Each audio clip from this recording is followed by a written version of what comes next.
I've literally had to redo this video like 10 times when I tell you there's been a loud distraction through every single one of them. The devil is a liar. Let's get through this.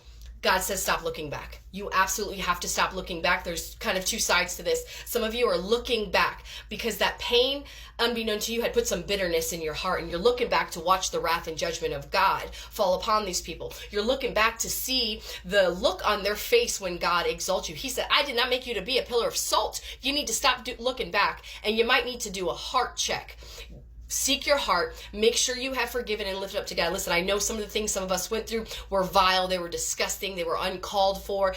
You have to let it go. Just like Jesus let it go on the cross. Just like Job prayed for his enemies. His friends blamed him for what he went through, and he had no cause of it.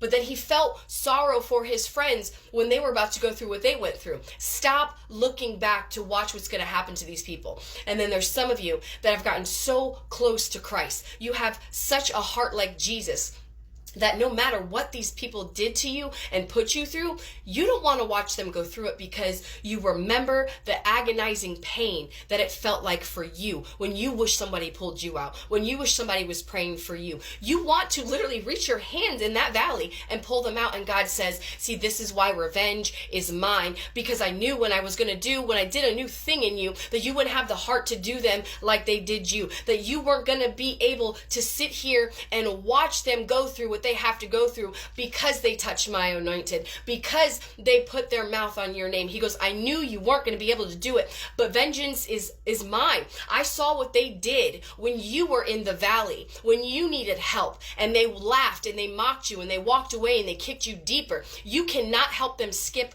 a season. They must go through it. Listen, stop standing at that doorway egging them on like, come on, let me help you. Come on, let me show you the way. It's not going to work. God says the only way to pull these people out, because they're attached to you for some reason. This thing happened through them to you, and it was for a divine purpose. He says through your obedience, that's going to pull them out. Through you following your calling, through you keep making this ministry for me, that is what's going to pull them out. They're going to see you get lifted up. They're going to see you get exalted. And they're going to be like, I want the God they serve.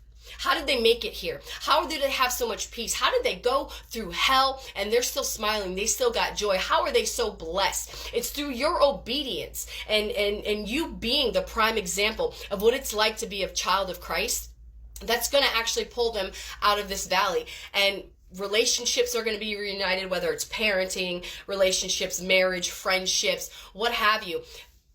Restoration is going to happen, but you have got to stop looking back.